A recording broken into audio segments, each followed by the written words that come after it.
자, 안녕하십니까. 1단원 제3장 다양한 민족운동의 전개 2절 대한민국 임시정부의 수립과 활동 시작하겠습니다. 자, 오늘은 3.1운동 이후에 만들어진 대한민국 임시정부의 수립과 활동에 대해서 살펴보도록 하겠습니다. 자, 학습 내용 정리 바로 들어가겠습니다. 자, 수립 과정부터 보도록 하죠. 자, 국내 각지에서 3.1운동 직후에 임시정부가 수립이 됩니다. 자, 여기에서 이렇게 좀 적어볼게요. 3.1운동 직후에 각지에서 임시정부가 수립이 되는데 이거 번호 매겨볼게요. 자, 국내에서 한성정부가 만들어졌고요. 이 정부들이 각각 거의 동시에 만들어졌기 때문에 일단 그냥 순서대로 이제 이렇게 해서 적어보도록 하겠습니다. 요건 설립된 순서는 아니고요. 편의를 위해서 번호 매겨봅니다. 자, 서울에서는 한성정부가 만들어졌고, 그리고 연해주 지역에서는 대한국민의회, 그리고 상하이에서는 대한민국 임시정부가 만들어집니다. 자, 그런데 이 정부라고 하는 것이 하나로 통합되어야 제대로 된 기능을 할 수 있겠죠. 그렇기 때문에 이것을 하나로 합치려는 통합운동이 일어나게 되는데, 최종적으로는 이제 상하이에 있는 대한민국 임시정부가 통합된 형태로 나타나게 됩니다. 그래서 장소는 상하이로 이렇게 해서 적어주시면 되겠죠. 자, 위치 상하이입니다. 자, 이 지역이 우리나라를 대표할 수 있는 이제 임시정부의 위치로서 적합했던 이유가 서양 여러 열강들의 조개 지역, 그러니까 거류지라고 볼 수 있는데 외국인들이 모여 사는 그 지역이 상하이에 있단 말이에요. 그래서 이 지역이 외교 활동, 외교 투쟁에 유리하다, 이런 결론이 난 거죠. 자, 그러면 이 대한민국 임시정부의 특징을 좀 보시면, 자, 이 민주주의라고 하는 것은 권력이 분립이 돼 있어야 되겠죠. 그래서 삼권 분립이라고 해서 법을 만드는 기능인 의회, 그리고 이걸 집행하는 행정, 그리고 사법부, 재판을 하는 이 사법부가 세 개가 분립이 돼 있는 거예요. 자, 그래서 의회 역할로는 임시의정원, 그리고 행정부의 역할로는 국무원, 그리고 사법부의 역할로는 법원, 이렇게 해서 삼권 분립이 이루어지는 그런 정부 형태가 되었습니다. 자, 그리고 당연히 정부가 수립이 되었으니까 임시헌법이 공포가 됩니다. 임시정부의 헌법이 공포가 됐고요. 그리고 대통령이 선출이 됐는데 이때 초대 대통령이 바로 이승만이 되겠습니다.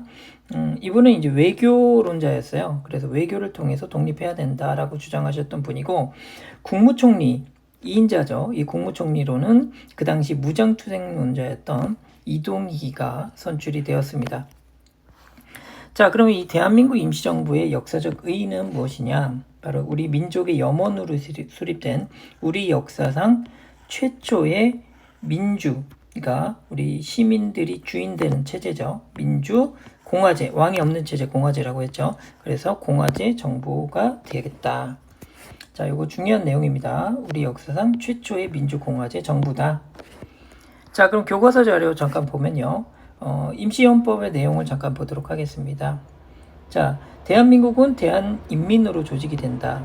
당연한 내용이 되겠죠. 2조에는 주권은 대한민국 인민 전체에게 있다.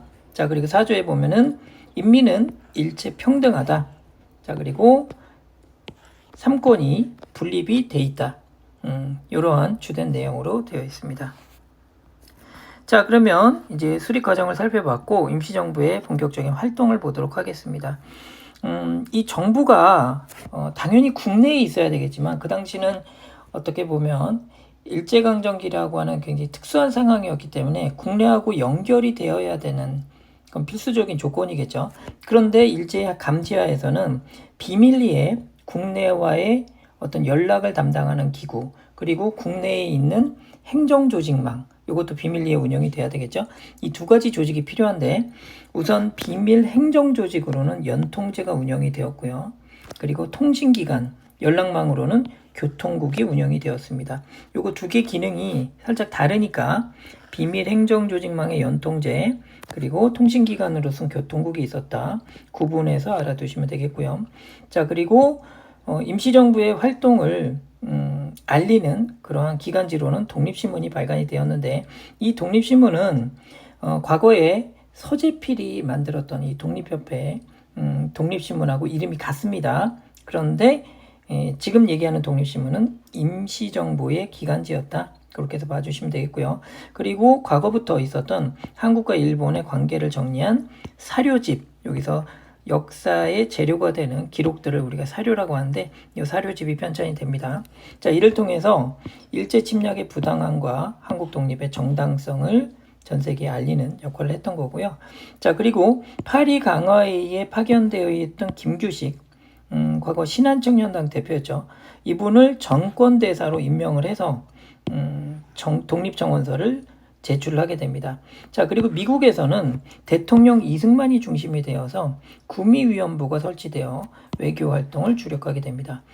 자, 그래서 정리해보면 외교활동은 그 당시 전 세계 외교의 중심지였던 유럽에서는 김규식, 그리고 미국에서는 이승만이 중심이 되어 이승만의 구미위원부가 중심이 되어 외교투쟁을 이어나갔다. 이렇게 보시면 되겠고요.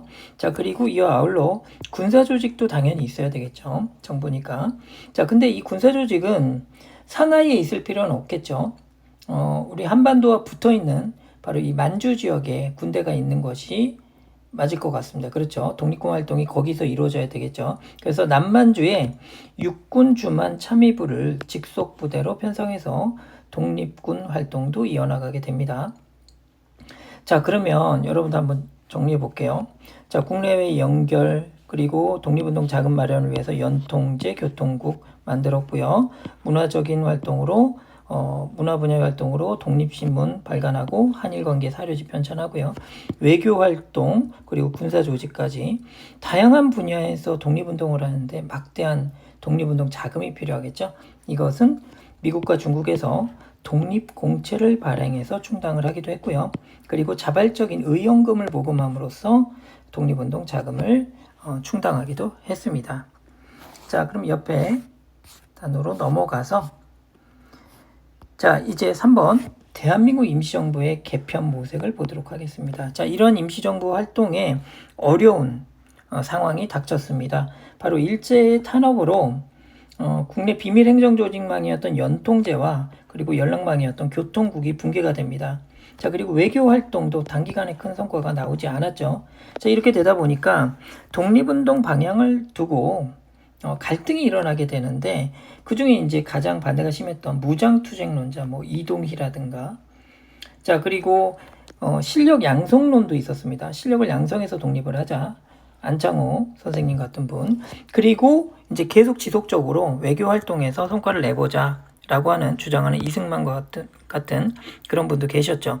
자, 이렇게 해서 여러 가지 주장들이 엇갈리면서 갈등이 일어나게 되면서 결국 국민대표회의가 소집이 됩니다. 자, 그리고 이 와중에 이 국민대표회의 소집 전에 이승만이 우리나라가 독립이 된다면 국제연맹의 이 통치, 위임 통치를 청원한다라는 내용의 문서를 또 작성한 것이 문제가 돼요.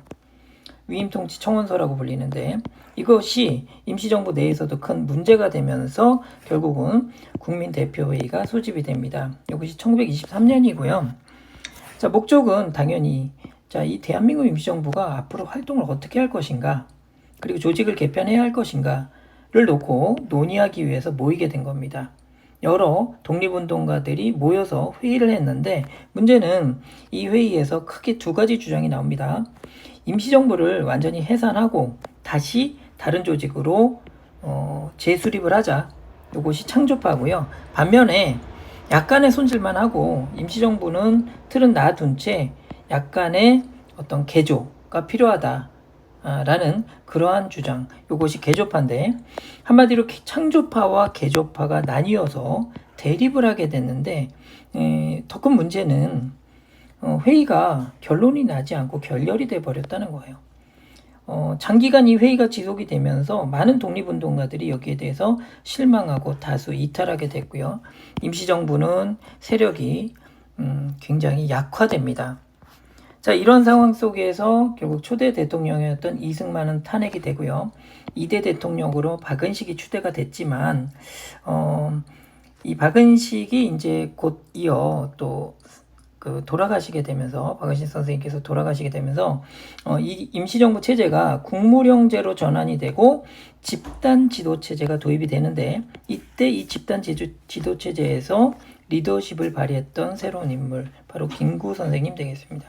자, 이 김구 선생님께서는 임시정부의 그 투쟁 방향을 이제 더 이상 외교 투쟁 중심이 아니라 무장 투쟁, 그 중에서 의열 투쟁 중심으로 전개할 필요가 있다 해서 1931년 저 다음 부분에 이제 또 나오는 내용인데 한인애국단이 결성되는 그러한 계기를 맞이하게 됩니다. 이 내용은 주에 다음번 수업에서 또 자세하게 살펴볼 거예요. 자, 그러면 교과서 자료를 좀 잠깐 살펴보도록 하겠습니다. 자, 3.1운동 직후에 지금 각지에서 그 임시정부가 만들어졌다고 했죠. 요 회색 표시가 된 부분들이 바로 임시정부가 되겠습니다. 자, 대한국민의회 블라디보스토크였고요. 서울에서는 한성정부, 그리고 대한민국 임시정부가 원래 상하이에 있었죠. 자, 이러한 정부들이 하나로 통합된 것이 결국은 상하이의 대한민국 임시정부가 되겠다. 이름이 같죠? 그대로 유지가 됩니다. 그래서 대한민국 임시정부가 상하이에 통합된 형태로 나타난다. 그렇게 해서 보시면 되겠고, 그리고 우리 교과서 사진에 독립운동 자금을 마련하기 위해서 만들었던 독립공채, 이게 이제 미국에서 발행되었던 공채고요. 자, 그리고 요것은 중국에서 발행되었던 독립공채가 되겠습니다.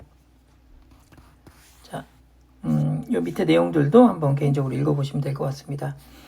자, 그러면 자, 오늘은 대한민국 임시정부의 수립 과정, 그리고 활동, 그리고 이것을 개편하는, 모색하는 과정에서 국민대표회의의 소집과 그 이후에 이제 김구 선생님을 중심으로 한 무장투쟁으로 나아가는 임시정부의 모습까지 살펴보았습니다. 자, 내용은 여기까지고요. 수고 많으셨습니다.